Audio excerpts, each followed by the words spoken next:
Should be. I want to bring in Congressman Mike Quigley. He's a Democrat. He's a member of the House Intelligence Committee. Congressman, thanks so much for joining us. I understand you just came from that secure room up on Capitol Hill. You've now had a chance to read the whistleblower complaint. What can you tell us? You know, on the way up the stairs, I was thinking about what your person just said.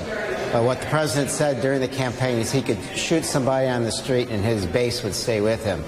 I guess what I read to me was the political equivalent of that, defying the Constitution, committing a criminal act and thinking, well, I can get away with it. Some sort of bizarre cult of personality. Deeply disturbing what we read this morning, alarming, reinforced to an extraordinary magnitude by the report that we've just read. You've read, obviously, the summary, the rough transcript that the White House released, but now you've read the whistleblower's complaint. First of all, how long is this document? Well, here's what I can say about it. It's extraordinarily detailed, and it's very, very well done. At this point in time, it is still classified. I think the White House is trying to imagine or figure out what it can or cannot, or what it wants to release.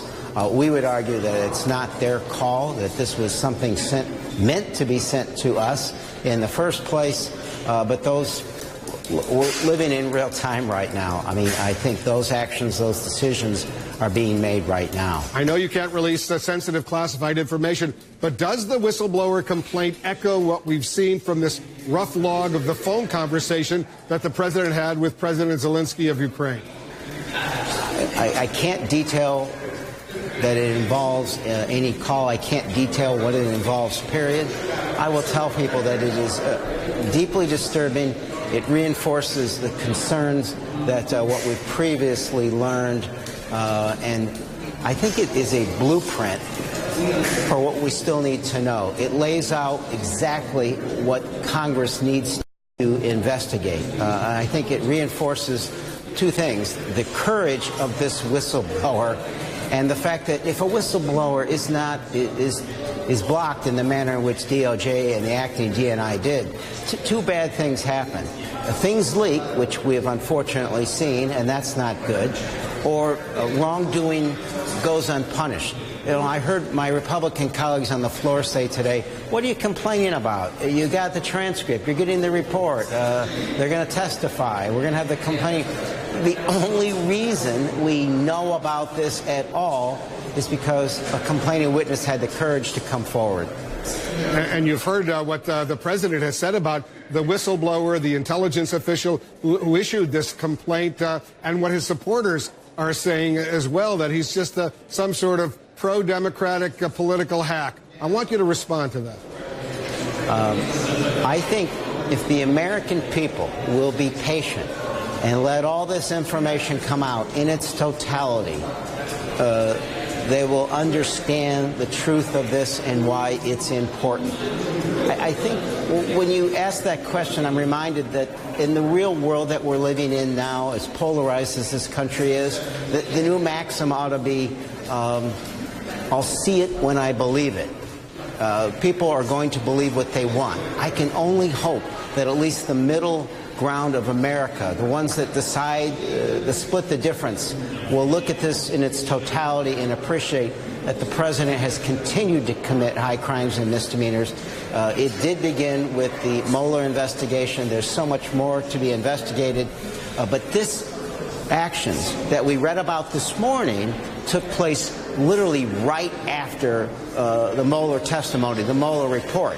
So what does that tell you? The president's never been held accountable for his wrongdoing, and if he thinks that he apparently thought that the special counsel didn't ding him sufficient, so he can go on to higher crimes and higher misdemeanors. In this lengthy 11-page document that the Justice Department released from the Assistant Attorney General Office of Legal Counsel, Stephen Engel, he suggested that the whistleblower complaint focused largely on that one phone conversation between the President of the United States and the President of Ukraine, the rough summary of which we got earlier in the day. Is that true? Is it simply based on that, or was there a lot more in the whistleblower complaint? You know, I'm going to follow the rules even though they're not. This is still a classified document. So the White House can selectively try to control the spin on stuff, as they did with the special counsel's report, when, as you recall, Mr. Barr lied about what was in that report. And I will tell you, all I can tell you is they're doing the very same thing here. Let's let this report get out. Let's Congress continue this investigation. I only ask the middle America to watch this. If you don't necessarily have a belief on this, let the truth come out. This is extraordinarily important. Well, on that point, Congressman, if it does come out, if it's released based on what you just read in that secure room up on Capitol Hill, do you believe it would have an impact on the American public as far as impeachment of the president is concerned? Look, the American people had about 3% read the special counsel's report. Millions more watched the special counsel testify. Millions more will be able to watch the testimony that we're going to see beginning tomorrow. I do think it'll have an impact on the Americans who haven't already made up their mind. We're counting on them to lead this country forward. You think it could easily be declassified, or is there really some very, very sensitive national security secrets in there, which, if released, could undermine what in the intelligence community they call sources and methods? It's hard to tell. I do think that the declassification process should go very, very quickly on this. I think it ought to be available for mass consumption very soon. We'll see what kind of games the White House play, as they've done before. Well, do you think it would have an impact once it's declassified and released? Do you think it would have an impact on some of your Republican colleagues in the House and the Senate? I think it does personally. And look, they can disagree.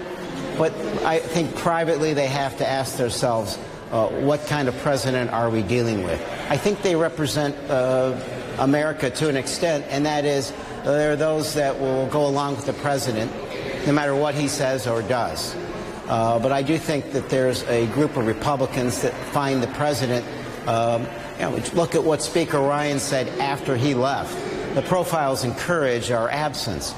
I do think that most of them find the president's actions to be extraordinarily objectionable. If you could come up with one word to describe what you read in that whistleblower complaint, what would it be?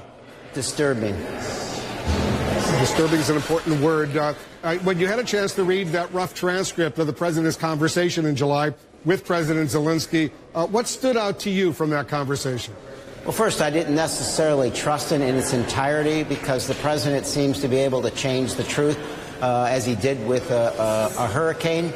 And given how long the conversation was supposed to have taken place, the transcript is much shorter. So my first reaction is I don't necessarily trust them. And if this is the purified, redacted version, it's still awfully damning. I will point out in the a memorandum that was released that said the phone conversation on July 25th went from 9:03 a.m. to 9:33 a.m. That's a half an hour. 30 minutes. It's a 5-page single-spaced document that was released. That would be a lot less. But I must tell you that White House officials are suggesting that Zelensky spoke in Ukrainian, and as a result, there was consecutive translation on that point, and that could have expanded the sense of that